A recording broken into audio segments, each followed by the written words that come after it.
Hello, everyone. Welcome to our YouTube channel. And if you're watching on Instagram, hello on Instagram. So I'm going to make this video very short and sweet, so that way if you're going to our YouTube channel, easy to get the information, easy to access and watch. That way it's not like you're having to watch a long video.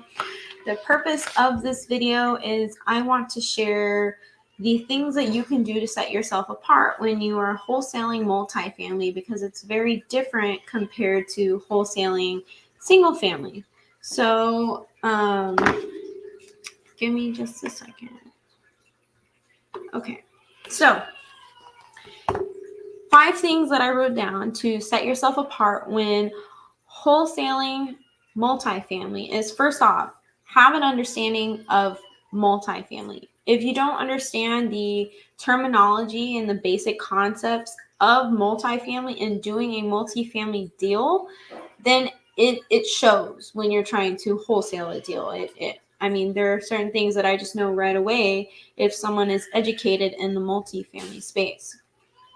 The other thing that I think is really powerful and useful to set yourself apart when you are wholesaling multifamily is to underwrite the deal yourself. And if you don't know how to underwrite, take it to somebody else that knows how to underwrite and get a look at the numbers.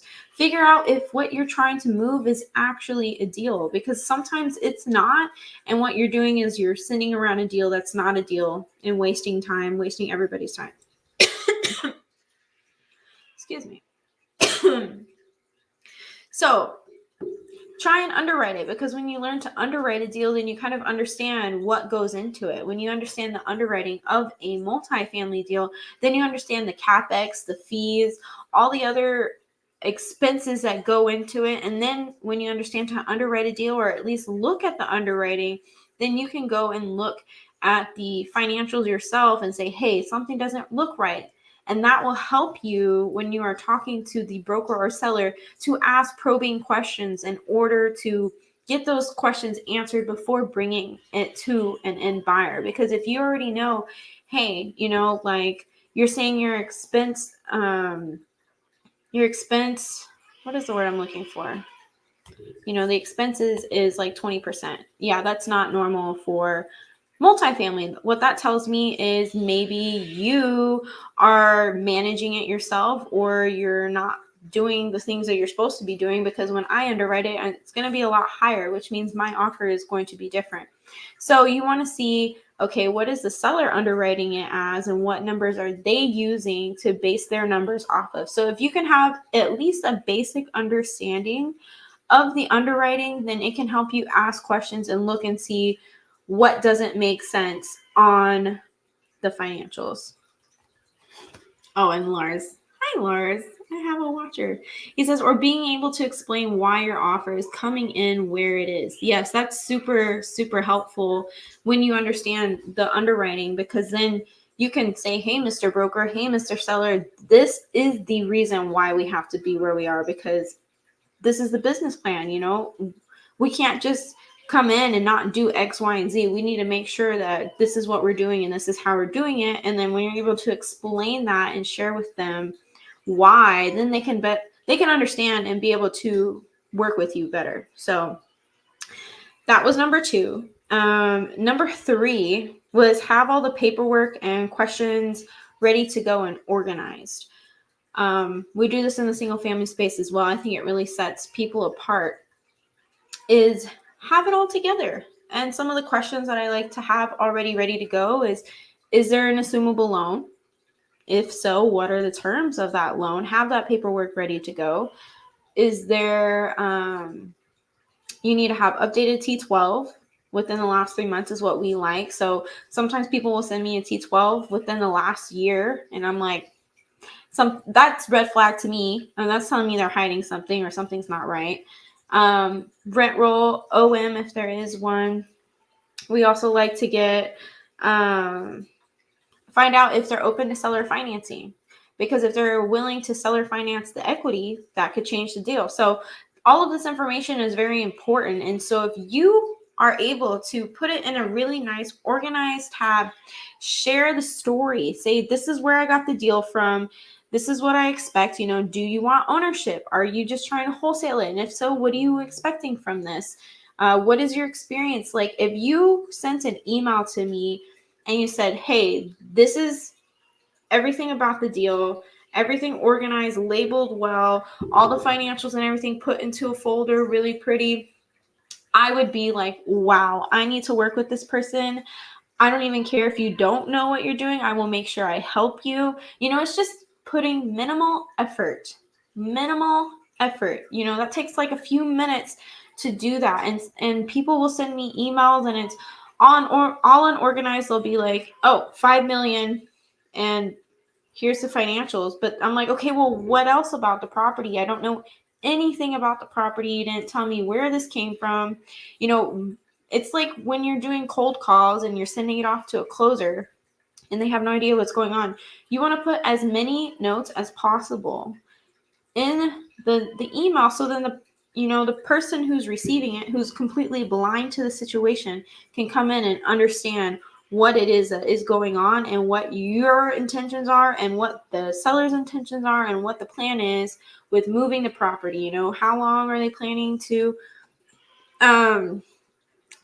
not how long, but how fast are they wanting to close?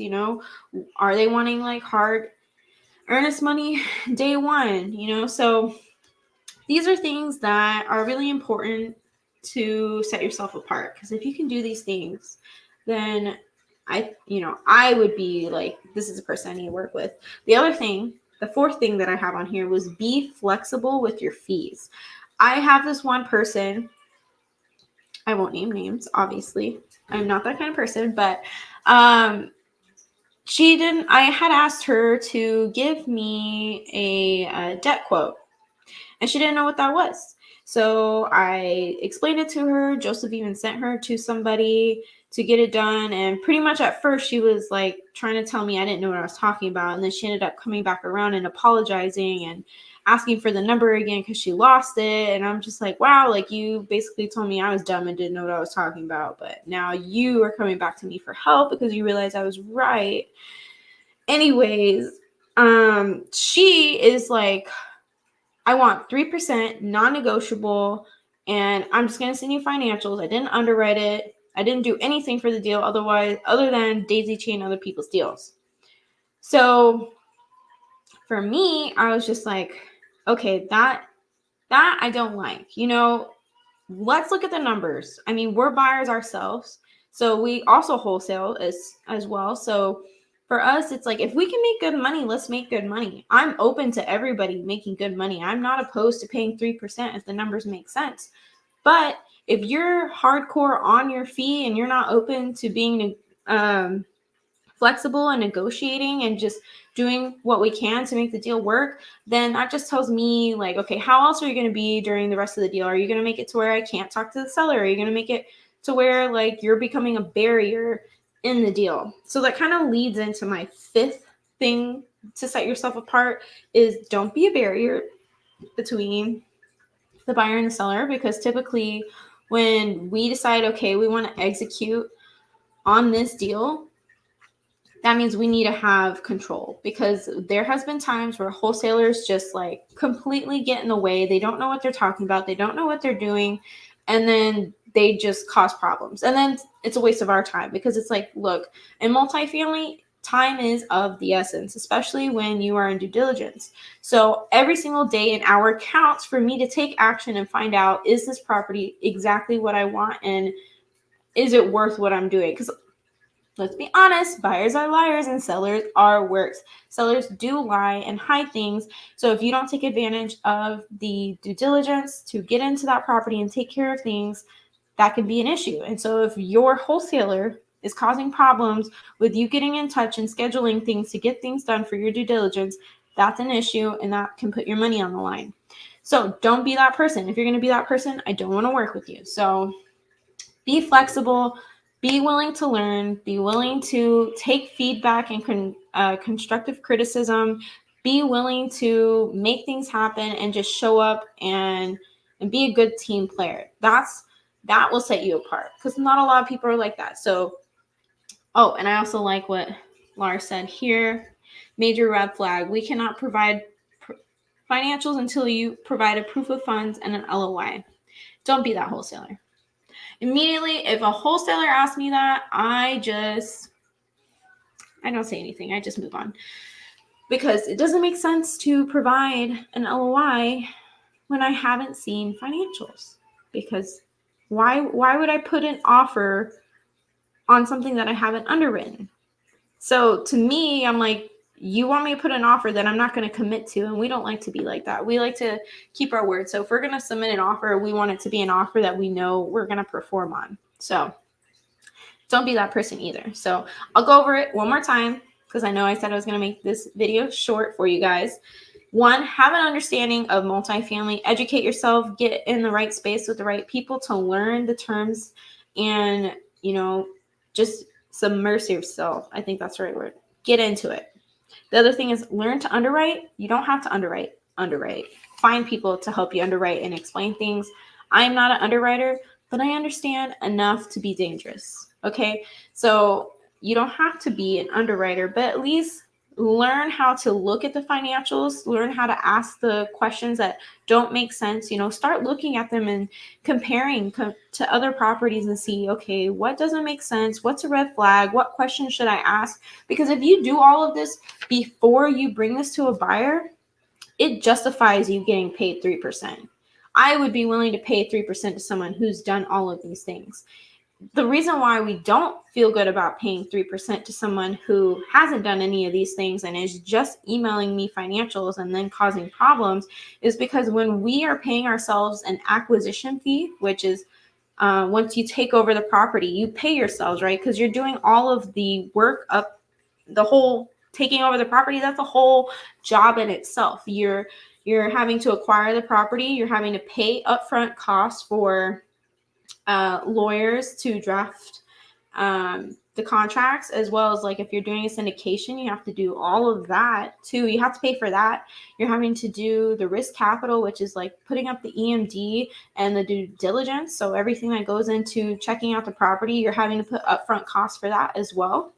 And then you're having to just do the whole business plan and coordinate everything in order to make sure that you can close on time, especially like if you're going to do a loan assumption. Now you're dealing with the banks and getting sponsors and finding people to come in and do the paperwork. There's a lot of things that go on just in the due diligence process. So if we're doing all of that work and we're paying ourselves a 2% fee, and you come to me and you want a 3% fee and you didn't do any of the tips that I just shared, and you just sent me an email, and now you're being rude because my fee is non-negotiable,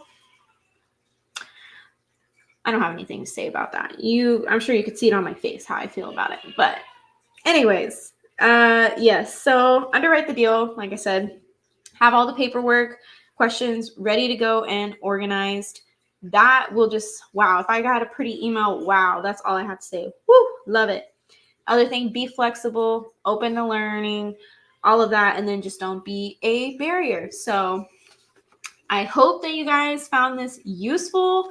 I'm going to try and do more short videos like this on my YouTube that just get to the point, provide information that you need, that you can reference later.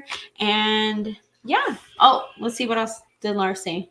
Have a full package, current financial package, underwriting, market analysis, neighborhood analysis. Yes, I forgot about that. Thank you, Lars. A market analysis is super important. Honestly, okay, let's add that as number 6. A market analysis is really important. Like not only is the financials, but the market analysis, if you do that, even if it's a really good deal, if it's in a bad market, the numbers don't matter because you could be in a market that's declining. And so your business plan will not execute the way you want if you're not in a good market. So thank you, Lars. I totally forgot that. So yes, and honestly, you guys, you should connect with Lars. He is on our team. He handles all the acquisitions. He does all of that for us. He is running circles around the brokers. He is slinging LOIs left and right for our team. We lean on him so much. He is so crucial to our team. So he is really good at talking to brokers. He understands market analysis, underwriting, all of those things. So if you ever need help as well, reach out to Lars. He's a great resource. super thankful to have him. I'll answer your questions since y'all are here. Teresa said, do you have an in-house property management or do you outsource? We are not at the point right now where we have an in-house property management company. We do outsource that to third party, but we make sure we vet them. Like I know Joseph went through so many, like your property management company will make or break your deal. So you have to be on them, make sure that like the lady who's in charge of our Houston deal, she is a type A, I'm a boss, don't tell me what to do type of person. And at first it was kind of like, we don't know if we like this girl, but no, she is on it. Like she is amazing. She's crushing it. It was the best decision we ever made because she gets things done, and that's the kind of person you need. That's the kind of person you need running your property, because you know that they're going to handle things and get things done, because that's what's important for your property. Okay, I think I covered it, you guys. I hope you got value from this. If there's other things about multifamily or single family that you guys want to learn, that you want me to share, let me know. I'd love to make more videos. I'm actually thinking about hosting a Zoom soon. Just sharing like how we're building our teams, what we're working on, how we're doing what we're doing. Because I get tons of people asking for help and asking questions on how to build a team, how to get their first deal, how to get into multifamily. So if you would like to do something like that, let me know, because if I get enough people, maybe I will do it. So I hope you guys have a blessed evening. This was like the shortest live I did, which is awesome. So toodles, TTYL.